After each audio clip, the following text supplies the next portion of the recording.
Good morning to all the viewers of DepEd Valenzuela Live, especially to our dear grade 8 learners. I am Sir Marvin M. Benitez from Disciplina Village, Vignay National High School, and I will be your health teacher today. Before we formally start our lesson, let's have first our virtual classroom rules.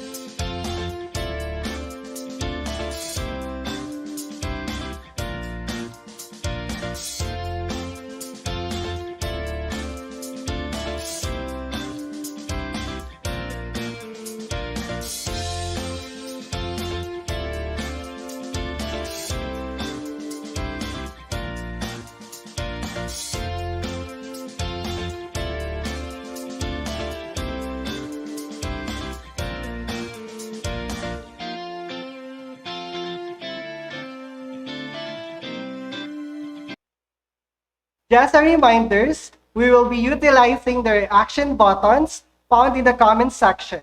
If you know the answer or you have a questions, feel free to chat them in the comment sections. There are teachers, moderators that will see and filter your comments. Now, let's proceed to the most essential learning competencies so that we are guided in our class discussion today. At the end of the lesson, you are expected to discuss strategies in the prevention and control of cigarette smoking and drinking alcoholic beverages. Apply resistance skills in situations related to cigarette and alcohol use.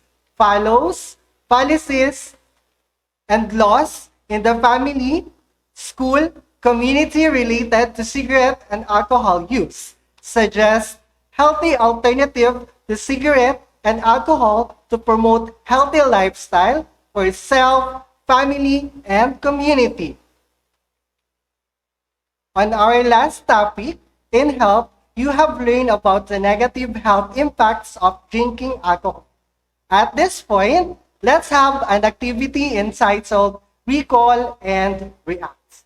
All you need to do is to tap the emoji reactions that corresponds to each question. You will be given 5 seconds to think and place your answer in our comment sections. Grade 8 learners, are you ready? Let's get started. Number 1, which organ in our body metabolizes alcohol? Brain, liver, or heart? Your 5 seconds starts now.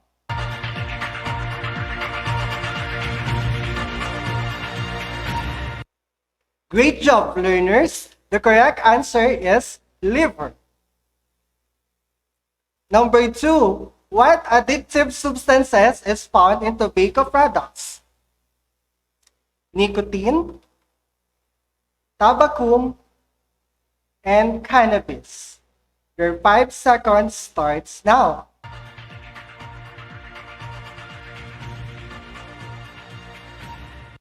Awesome! Grade 8 learners, the correct answer is nicotine. Number 3, what colorless and bitter tasting substance is found in alcoholic beverages? Alcohol, ethyl, and methyl. Your 5 seconds starts now.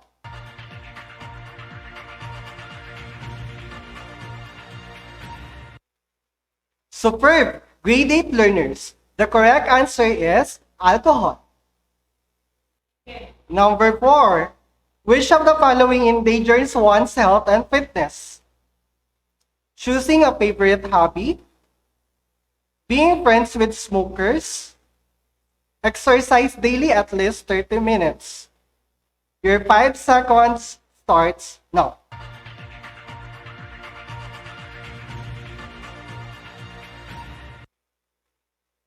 If your answer is heart emoji, you got it right.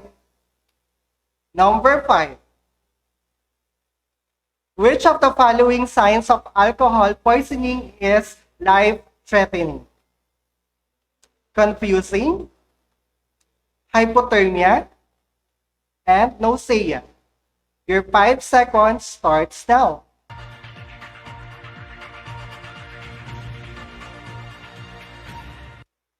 Amazing grade 8 learners, the correct answer is nausea. May I remind everyone that this lesson needs strong parental guidance. It contains words or phrases that may not be suitable for young audiences, and parental guidance is highly recommended. Embrace yourself for another interesting lesson about prevention and control of gateway drugs, particularly the cigarette and alcohol. Today, we are going to explore about peer resistance skills, policies, and laws in prevention and control of smoking and drinking, healthy alternatives to cigarette and alcohol to promote a healthy lifestyle. Let's start by defining what is gateway drugs.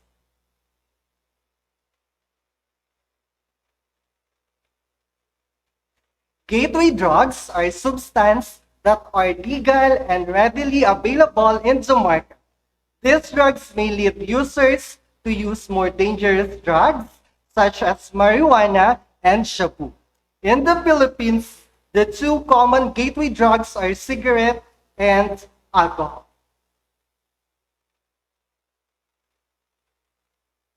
What are the healthiest strategies in the prevention and control of cigarette smoking and drinking alcohol? Have you ever tried looking for positive ways to solve a problem to arrive at a healthy option in life? If your answer is yes, then you have tried using healthy strategies in life. Healthy strategies are a set of activities and mental processes carefully planned and executed to achieve a healthy goal. Healthy strategies are useful in helping oneself and others prevent and control smoking cigarettes and drinking alcohol. One of the biggest reasons why teens fall into peer pressure is because they want to be part of the group or avoid losing the group. They may not do things except challenges like smoking a few puffs of cigarette or drinking a small glass of alcoholic drinks. For long exposure, our acceptance of peer pressure will make it difficult for a person to get out of a habit. But there are ways to resist temptation for peers and friends. These healthy strategies are preventing peer pressure, also known as peer resistance skills. First, identify the right choice. May be hard, but learning how to make right choices will keep you on the right track. How do you end up choosing the right choice? First, ask yourself the questions. In this case, is smoking and drinking a good for your health? Next, list down possible answer for the question. Try to go over your choices several times, canceling those that are negative. From among the good choices, choose the best that will benefit you in the end. Think about what is moral and ethical for you. Doing so, you will help to stay on the right path and achieve your goal and dreams. Second, value yourself. Valuing means you have the good self-esteem or self-worth. It also means that you care so much for your life and that you will never think or do something which will harm your body and soul. The skill of valuing goes hand in hand with identifying the right choice. You cannot make good choice if you do not value yourself, for it is in valuing that deserve to live a good life. Third, assess yourself. Assertive means that your views, opinions, and action are recognized. Assertiveness is different from aggressiveness, as the latter implies hostility and angry disposition. Assertiveness applied to resisting smoking and drinking, like saying no in polite manner, and yet stressing that you are ready to do what to try it. Assertive behavior includes standing straight, making eye contact, and stating your position in a clear manner, and making no excuses for the given concern or issue. Additional resistance skills is string no, walk away or leave the situations, make an exclusive as to why you cannot participate. Use a moral value to say no and suggest an alternative to the negative behavior. We also have examples of resistance skill, such as say no in a firm voice, give reason for saying no, be certain, your behavior matches your word, avoid situation which there will be pressure to make harmful decisions, resist pressure to do something illegal, and influence others to make responsible decisions. What are the different policies and laws in the prevention and control of smoking and drinking? There are several laws and policies passed to prevent to control smoking of cigarette and drinking of alcoholic beverages. First on the list is the Republic Act number 9211, also known as the Tobacco Regulations Act of 2003. It is an act which regulates the packing, use, sales, distributions, and advertisement of tobacco products and for other purposes. Section 2 of the law states that it is the policy of the state to promote the populace from hazardous products and promote the right to health and instill health consciousness among them. It is also the policy of the state, consistent with the constitutional idea, to promote the general welfare, to safeguard the interests of the workers and other stakeholders in tobacco industry. This law also pushes the following agenda. First, it promotes the healthful environment. Second, it informs the public of the health risks associated with cigarette smoking and tobacco use. Third, regulate the subsequently ban on tobacco advertisement and sponsorship. Fourth, regulate the labeling of tobacco products. Fifth, protect the youth from being initiated to cigarette smoking and tobacco use by prohibiting the sales of tobacco products in minor. Assist and encourage Filipino tobacco farmers to cultivate alternative agricultural crops to prevent economic dislocations. And lastly, create an interagency committee on tobacco to oversee the implementation of provision of this. We also have Republic Act number 9211, Section 5 for the smoking ban in public places, centers for youth activities such as play school, preparatory school, elementary, high school, college, and university, youth hostels and recreational facilities for persons under 18 years old, elevators and stairways, location in which fire hazards are presenting, including gas stations and storage area for flammable liquids, gas, explosive, or combustible materials. Building a premises of public and private hospitals, medicals, dentals, and optical clinics, health centers, nursing home, dispensaries, and laboratories.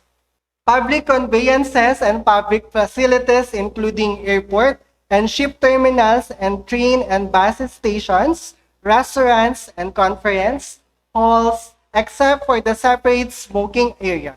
Republic Act number 9211, Section 9 of the minimum age sales.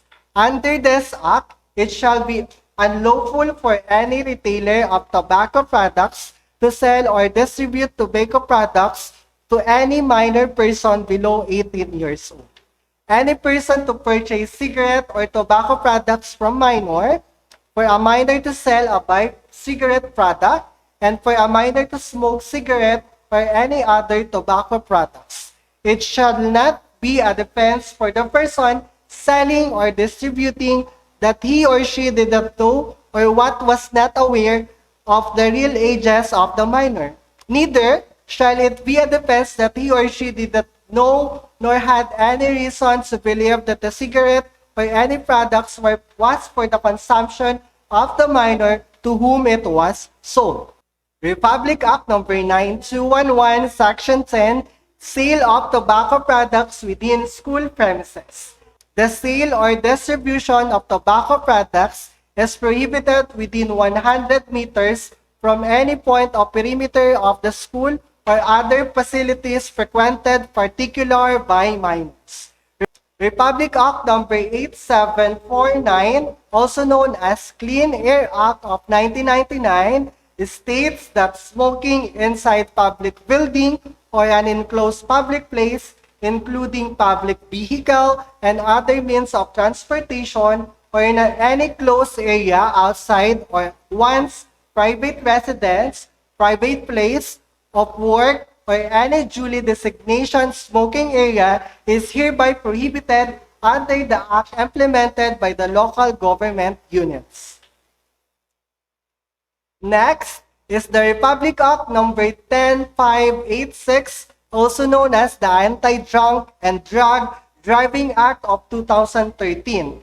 This act penalizes people who drive vehicle under the influence of alcohol, dangerous or prohibited drugs, and similar substances. Section 8 of the Act penalizes who refuse to undergo mandatory field sobriety and drug tests. The sanction can be confiscation and revocation of his or her driver's license, in addition to other penalties provided by the law.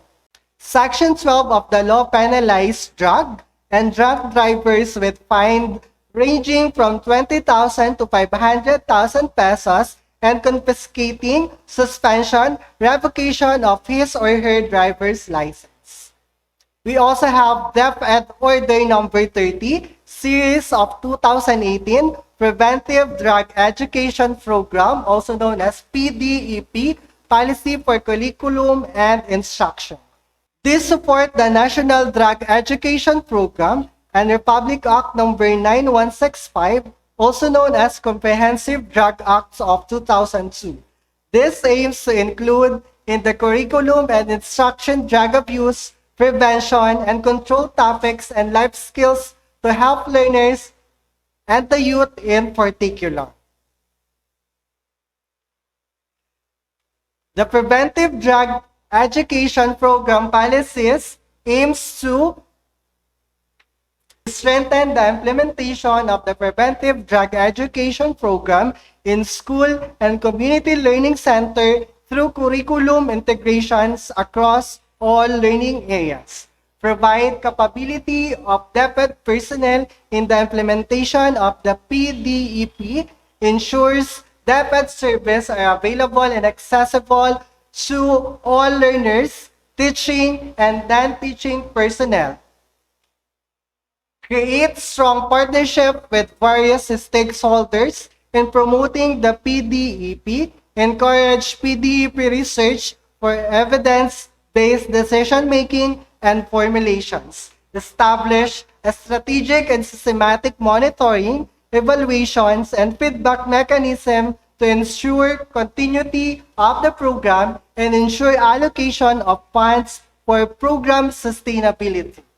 We also have DepEd Order Number 48, Series of 2016, Policy and Guidelines on Comprehensive Tobacco Control. DepEd Order Number 48, Series of 2016 was created for the effective implementation of cohesive and comprehensive tobacco control program and promote a healthy environment in and around school and DepEd offices. This policy aims to educate and inform all learners, teaching and non-teaching staff, the hazard of tobacco use and exposure to second-hand smoke, adverse socio-economic and environment consequences of tobacco product and consumption, and make an effective intervention services available and accessible to all learners, teachers, and non-teaching personnel in need of such service. Facilitate enforcement of tobacco control policies and in school and offices such as absolute smoking bans, accessible restrictions, ban on sponsorship, including so-called corporate responsibility of tobacco industry and outdoor advertisement ban, the ban on promotion items for minors and sampling restrictions, as well as promoting against tobacco industry interference and ensure strict implementation of policy on promoting against tobacco industry interference in Department of Education and its offices and schools. What are the healthy alternatives to cigarette and alcohol to promote a healthy lifestyle? There are a lot of healthy alternative way we can do to prevent cigarette smoking and drinking alcohol. All you need to do is to open your mind and set your creativity of performance skills in their proper places. The following generally discusses are the various healthy alternatives to prevent smoking and drinking. It is important that you try more than 3 activities, experience varied skills, learning different information, and make new friends. First on the list, choose a hobby you will enjoy. Picking up a hobby will help you use your time in a positive way. Picking an activity that you think you will like and time doing it, hobby can range from reading favorite books, collecting stuffs, crafting woodworks, drawing, painting, and other activities you will enjoy. Some of these hobbies can even turn into small business you can earn with. Second, sign up for favorite sports. Playing your favorite sports does not only help you turn away from drugs, but it can also make you healthy and fit. It develops your fitness level and improves overall wellness. Third, exercise daily. A 30-minute to 60-minute exercise a day is beneficial for your body and mind. Studies have shown that people who exercise every day have less chances of developing craving for cigarette and alcohol. You can do this any time of the day. A good advice when exercising is to invite a family members or a friend to join you. Drinking plenty of fluids. Drink at least 10 glasses of water a day, which equals to 2 liters of water. If you prefer something else, choose fresh juices instead of concentrated powdered juices. Enlist an advocacy group. Try joining advocacy group in your community or school.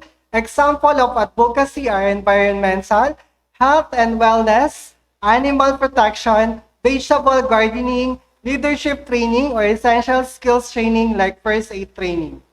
Participate in an environmentally healthy projects. Your community and school may have some interesting projects and programs regarding helping the environment.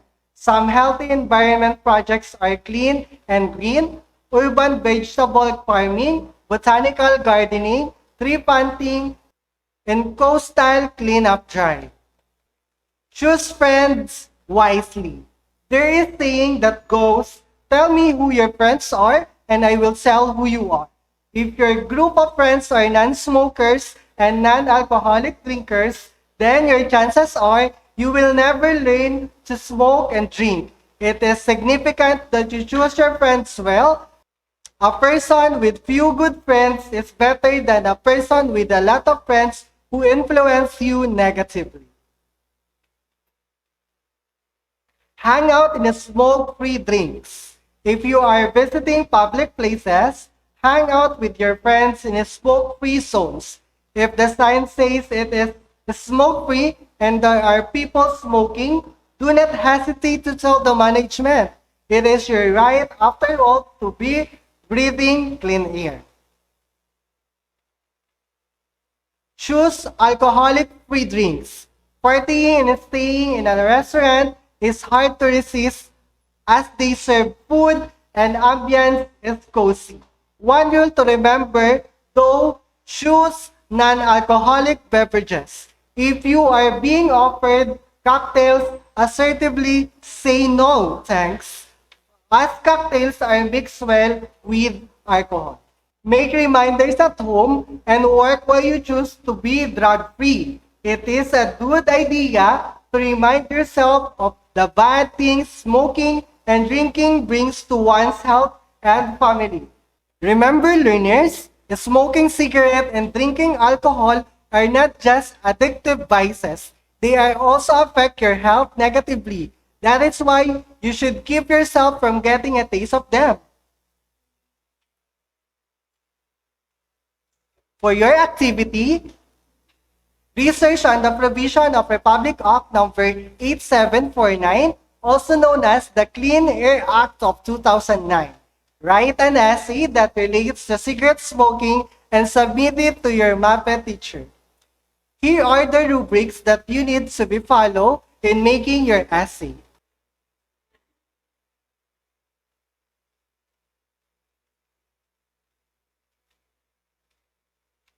To sum up our lesson for today regarding the prevention and control of smoking and drinking alcohol, we have healthy strategies in the prevention and control of cigarette smoking and drinking alcohol, such as identifying right choice, value yourself, and assert yourself. We also have policies and laws in prevention and control of smoking and drinking. These are Republic Act number 9211, Tobacco Regulations Act of 2003, Republic Act number 10586, Anti-Drunk and Drug Driving Act of 2013, DepEd Order number 30, Series of 2018, Preventive Drug Education Program, Policy for Curriculum and Instruction, DepEd Order number 48, Series of 2016, Policy and Guidelines on Comprehensive Tobacco Control. We also learned the healthy alternatives to cigarette and alcohol to promote a healthy lifestyle. It's time for your assessment. Get your pen and paper, direction, true or false. Read the statement or questions carefully. Check your own paper. You have 5 seconds to answer each question. Learners, are you ready? Let's get started. Number 1, smoking is an environmental concern and issue. True or false? Your 5 seconds starts now.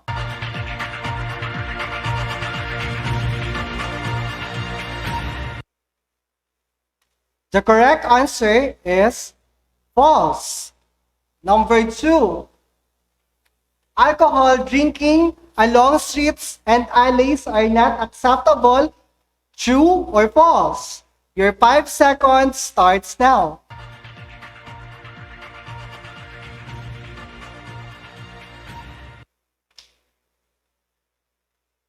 The correct answer is true. Number 3, exercise and joining sports can help turn your attention away from drugs. True or false? Your 5 seconds starts now.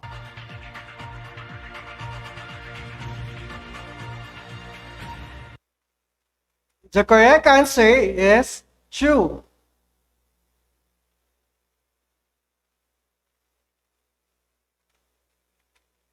Question number 4. Being with drinkers has less chances that you will become a drinker yourself. True or false? Your 5 seconds starts now.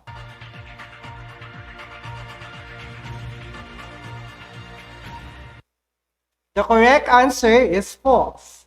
Question number 5. Driving under the influence of alcohol violates Republic Act number 10586. Your 5 seconds starts now.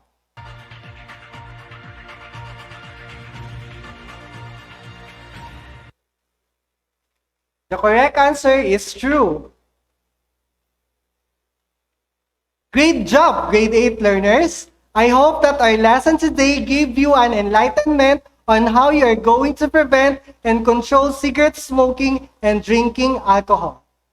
To end up our class for today, let me remind you with this quote: avoid using cigarette, alcohol, and drugs as alternative to being an interesting person. Once again, this is Marvin M. Benitez, your live stream teacher of Disciplina Village, Bignay National High School, saying, dito sa Valenzuela City, anuman ang sitwasyon, tuloy ang edukasyon. Goodbye, learners!